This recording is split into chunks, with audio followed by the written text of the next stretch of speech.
আদরের ছোট দুই সন্তান আর স্ত্রীকে মেরে নিজে মরার আগে রাজশাহীর মিনারুল ইসলাম চিরকুটে সবার দায়মুক্তি নিশ্চিত করে গেছেন। লিখেছেন, তাদের এই মৃত্যুর জন্য কারো কোনো দোষ নেই।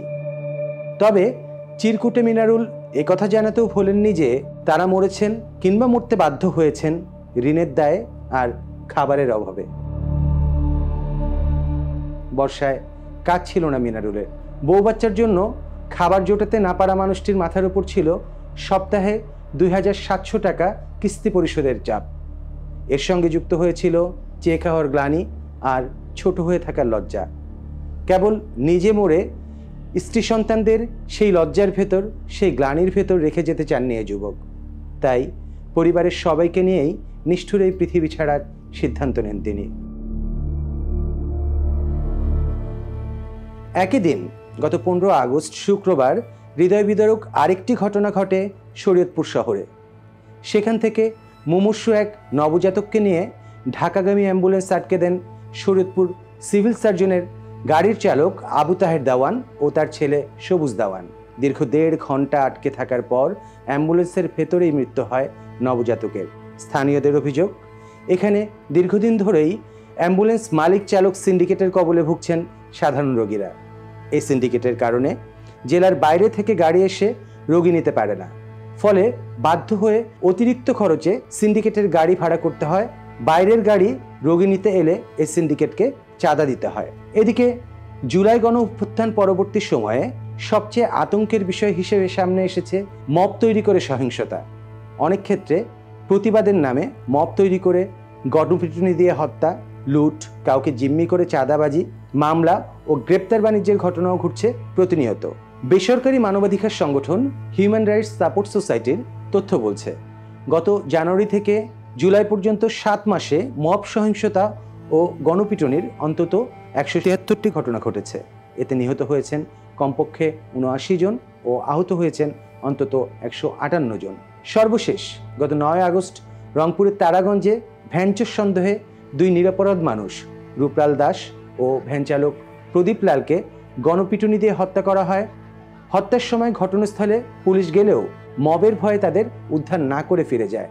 ঘণ্টাখানেক পর সেনাবাহিনীর সহায়তায় আক্রান্ত ব্যক্তিদের উদ্ধার করে হাসপাতালে নেওয়ার আগে একজন মারা যান। চিকিৎসাধীন অবস্থায় কয়েক ঘন্টা পর মারা যান অন্যজনও। এর আগে গত ৯ জুলাই ঢাকার মিটফোর্ড হাসপাতালের সামনে ইট পাথরের টুকরো দিয়ে আঘাত করে মাথা ও শরীরের বিভিন্ন অংশ থেতলে ভাঙাড়ি পণ্যের ব্যবসায়ী লালচাঁদকে হত্যার রক্তহীন করা দৃশ্য এখনও বিস্তৃত হয়নি।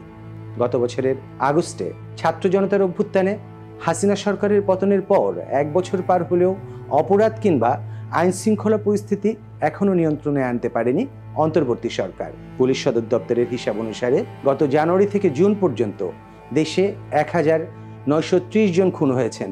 সর্বোচ্চ ৩৪৩ জন খুন হয়েছেন জুন মাসেই। সড়কে মৃত্যুর মিছিলও কিন্তু থেমে নেই। বাংলাদেশ যাত্রী কল্যাণ সমিতির হিসেব বলছে, গত জুলাইয়ে দেশে রেল ও নৌপথে ৫৫৪টি দুর্ঘটনায় ৫৬৮ জন নিহত ও ১,৪১১ জন আহত হয়েছেন। এর মধ্যে সড়ক পথেই সবচেয়ে বেশি প্রাণহানি ঘটেছে।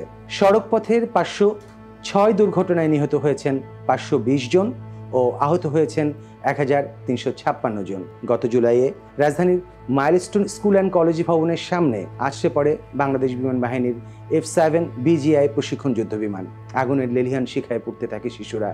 এই মর্মান্তিক ঘটনা সবার চোখে আঙুল দিয়ে দেখিয়ে দেয় আমাদের নিরাপত্তা কাঠামো, যোগাযোগ ব্যবস্থা ও মানবিক প্রতিক্রিয়ার দুর্বল দিকগুলো। ওই মাসেই গাজীপুরের টঙ্গীর হোসেন মার্কেট এলাকায় নালায় পড়ে ফারিয়া তাসনিম ওরফে জ্যোতি নামের এক নারী নিখোঁজ হন। এর ৩৬ ঘন্টা পর টঙ্গীর শালিকচূড়া বিল থেকে তার মরদেহ উদ্ধার করা হয়। এতিম হয়ে যায় জ্যোতির ৬ বছরের যমজ সন্তান। প্রশ্ন হলো, ২০ কোটি জনসংখ্যার এই ভূখণ্ডে আর কতভাবে মানুষের মৃত্যু হতে পারে? অস্বাভাবিক মৃত্যুকেই কি এখানকার সবচেয়ে সস্তা ও নিশ্চিত অনুষঙ্গ বলে ধরে নেব আমরা? এদেশে উপর থেকে ইট কিংবা নির্মাণ সামগ্রী পড়ে পথ চলতি মানুষের মৃত্যু হরহামেশাই খবর হয় গণমাধ্যমে।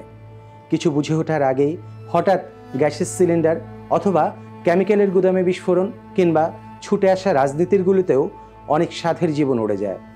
আবার যৌতুকগৃহ হয়ে ওঠা নগর মহানগরগুলোয় পুড়ে মরার ঘটনাও খুব স্বাভাবিক। পাহাড় ধস, ভবন ধস, নৌকা কিংবা ট্রলারডুবিতে মৃত্যুও এখানে নিত্যকার ঘটনা। ঋণের টাকা শোধ করতে না পেরে অপরের কাছে হাত পাতার গ্লানি ঘোচাতে সপরিবারে আত্মহননের পথ বেছে নেওয়া রাজশাহীর মিনারুল তো চিরকুট লিখে আমাদের দায়মুক্তি দিয়ে গেছেন। কিন্তু বাকি মৃত্যুগুলোর দায় কে নেবে? তাহলে কি 24-এর রক্তক্ষয়ী জুলাই যে নতুন ব্যবস্থার স্বপ্ন নিয়ে হাঁটছিল, সেই স্বপ্নও মুখ থুবড়ে পড়ল 1 বছরেই? তবে কি এই 56,000 বর্গমাইল, এই রক্তে ভেজা সবুজ প্রান্তর মৃত্যু উপত্যকায় থেকে যাবে?